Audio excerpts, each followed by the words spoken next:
Imagine waking up one morning and the man who has controlled every major decision in your country for nearly 4 decades is suddenly gone. No warning, no transition plan, just gone. And within days, a new leader is announced, someone handpicked not by the people, not even really by the religious council, but by the most powerful military force in the country. That is exactly what happened in Iran. And if you think this is just another leadership change in a faraway country, think again, because what happens next in Iran could reshape the entire Middle East and send shockwaves all the way to Washington, London, and beyond.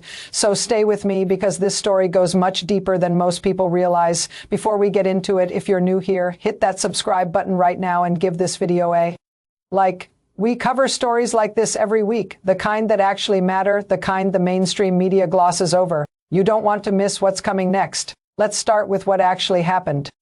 Ayatollah Ali Khamenei, the man who had been Iran's supreme leader since 1989, is dead. For 37 years, he was the face, the voice, and the iron fist of the Islamic Republic. He expanded his power far beyond what anyone expected when he first took office. He controlled the military, the judiciary, foreign policy, and even the economy in ways that went well beyond what the Constitution originally intended. His death alone would have been a massive historic moment. But it didn't happen in peacetime. It happened in the middle of a war, with bombs still falling on Iranian cities and the country's top military commanders being killed one by one. And that context changes everything. Here is something most people don't fully understand about Iran's political system. The supreme leader is not just a head of state in the Islamic Republic. He is believed by Shia Muslims to be a representative of God on earth, or at least a stand-in for the hidden imam that gives the position a religious weight that goes far beyond politics. It's not just a job. It's a theological role, and that means replacing it isn't as simple as appointing a new CEO or even electing a new president. There are rituals, processes, councils, and procedures designed specifically to handle succession. Iran has the Assembly of Experts, a body of senior clerics whose formal job is to select the next supreme leader. But here's the thing. Formal processes and real power are two very different things in Iran. When the Assembly of Experts moved with remarkable speed to name Mojtaba Khamenei, the son of the late supreme leader, as his father's successor, the quickness of that decision told a very clear story. This was not a lengthy deliberation guided purely by religious merit or scholarly debate. This was a decision that had been made well before the official vote was cast, and the force behind that decision was not a group of elderly clerics sitting in a room reading scripture. It was the Islamic Revolutionary Guard Corps, the IRGC, Iran's most powerful institution. And in moments of crisis, its ultimate kingmaker. The IRGC is not just a military organization. Over the decades, it has become an economic empire, a political machine, and a shadow government all rolled into one. Its commanders control vast portions of Iran's economy, construction, energy, telecommunications, banking, its intelligence. Arm reaches into every corner of Iranian society, and its political influence extends into every major institution, including the Assembly of Experts itself. So when the IRGC backed Mojtaba for the top job, the outcome was never really in doubt. Some analysts have gone so far as to call it a coup dressed up as succession, and honestly, it's hard to argue with that. Now let's talk about who Mojtaba Khamenei actually is, because this matters enormously for what comes next. Mojtaba is not a stranger to power. He served in the IRGC himself, with actual combat experience from the Iran-Iraq War in the 1980s. He has been a behind-the-scenes operator for years, not a headline figure, but someone who understood how to get things done in the system. He played a significant role in pressuring the IRGC to crush the massive 2009 protests. The Green Movement, when millions of Iranians took to the streets demanding political reform. His approach then was not negotiation, not compromise, it was force. And that approach has defined him ever since. He is a fierce believer in the axis of resistance, the network of Iran-backed militias and proxy forces that stretch from Lebanon's Hezbollah to Yemen's Houthis to various factions in Iraq and Syria. In his worldview, Iran's power doesn't come from sitting at a negotiating table. It comes from projecting force through these networks across the region. By choosing him, the IRGC is essentially voting to continue that strategy, maybe even intensify it. But here is the painful personal dimension that you cannot ignore. Mojtaba's family has been torn apart by this war. His mother, his wife, his son, his sister, and other relatives have all been killed in recent airstrikes. This is not an abstract conflict for him. This is personal in the most devastating way possible. And that personal grief, combined with his ideological convictions, makes him someone who is unlikely to seek a quick off-ramp from this war, at least not on terms that look like defeat. So what does the broader power landscape look like right now? When Khamenei died, the country didn't just lose a leader, it lost the person who had been the central node holding together a deeply fractured system. In the first 2 days of this war alone, Iran suffered catastrophic losses at the top. The commander of the Revolutionary Guards was killed. The defense minister was killed. The chief of staff of the armed forces was killed. The secretary of the defense council was killed. These weren't just symbolic losses, these were the people who ran the actual machinery of the Iranian state in wartime. And the system, for all its formal structures and contingency plans, was never designed to absorb this many simultaneous losses. To manage the chaos, a 3-person emergency council was formed to hold things together during the transition. It includes the moderate President Masoud Pezeshkian, the hardline head of the judiciary Gholam Hossein Mohseniajeh, and a senior cleric named Alireza Arafi.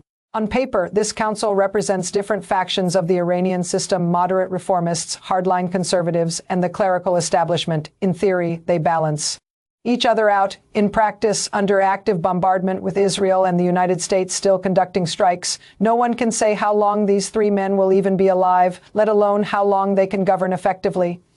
And that brings us to the central question that everyone needs to be asking right now, not who replaces Khamenei, but whether Iran's political system can survive this war at all. This is where history becomes really important. Political systems under extreme military pressure don't always collapse in dramatic, obvious ways. Sometimes they erode gradually. Factions start fighting each other for resources and influence. Loyalty networks break down. People who were once allies start hedging their bets.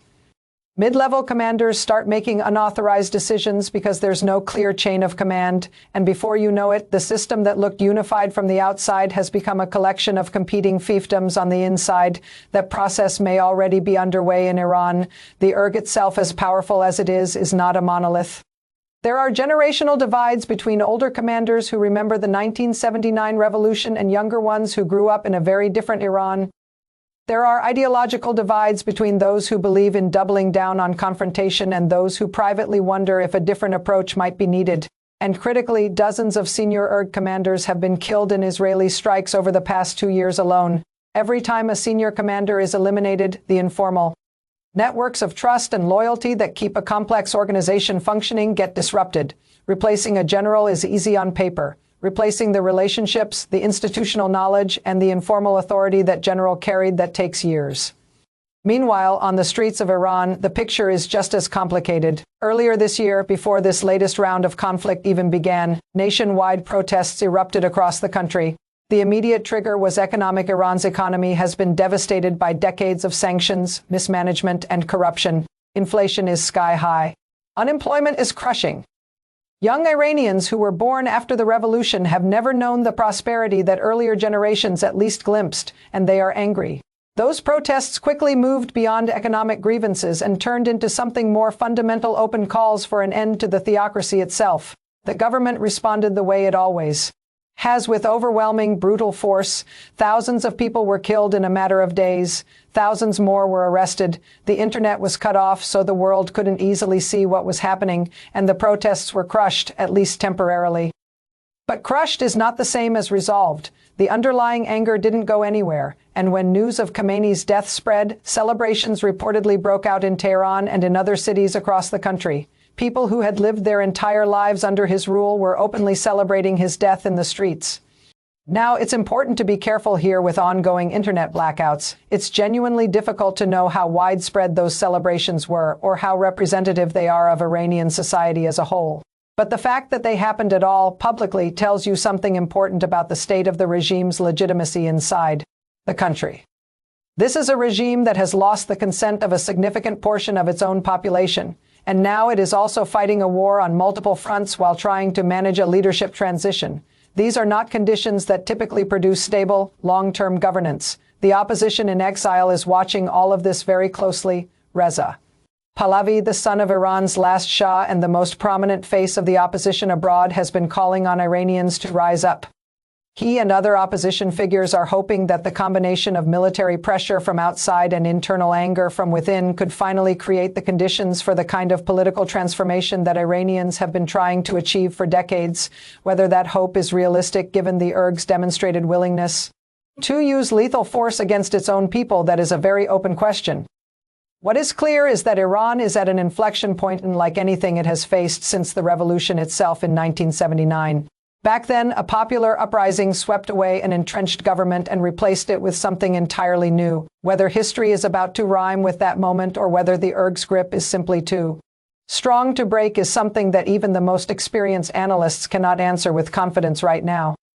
What we can say is this: Mojtaba Khamenei sitting in the supreme leader's chair does not mean stability has been restored. It means the most powerful faction in Iran has managed to install its preferred candidate during a moment of maximum chaos. That is a significant achievement for the IRGC. But it does not resolve the war. It does not rebuild shattered command structures. It does not address the economic desperation that was already pushing millions of Iranians toward the breaking point before the first bomb fell. And it does not resolve the deep factional tensions within the system itself. The new supreme leader inherits a country on fire literally and figuratively, and unlike his father, who spent decades carefully building his own independent base of power, Mojtaba starts from a position of dependence on the very institution that put him there. That makes him both more predictable from the IRGC's perspective and more vulnerable in the long run. History is full of examples of powerful military establishments that installed a figurehead, only to find that figurehead developing inconvenient ambitions of their own or alternatively being so weak that the system itself begins to crack under the weight of unresolved contradictions. The Islamic Republic has survived a great deal over its nearly 5 decades of existence: war, sanctions, protests, assassinations, and international isolation. It has shown remarkable resilience in the past, but every system has a breaking point, and right now Iran is being tested in ways that even its founders never anticipated. The question that will define the coming months is not who sits in the supreme leader's office. It is whether the institution of the supreme leader and the system built around it can maintain enough coherence to function while the bombs are still falling, because in the end, power is not just about titles and procedures. It is about the capacity to make decisions, enforce them, and maintain the loyalty of the people and institutions that make the system run. Right now, all 3 of those things are under severe stress in Iran. This is one of those moments where the outcome is genuinely uncertain, where history is being made in real time, and where the decisions made in the next few weeks could echo for generations. So keep watching, keep asking questions, and don't let anyone tell you this story doesn't affect you, because in a world this interconnected, it absolutely does. If this video gave you something to think about, drop your thoughts in the comments below. Do you think Mojtaba can hold Iran together? Do you think the IRGC's grip is strong enough to survive this war? Or is this the beginning of the end for the Islamic Republic as we know it?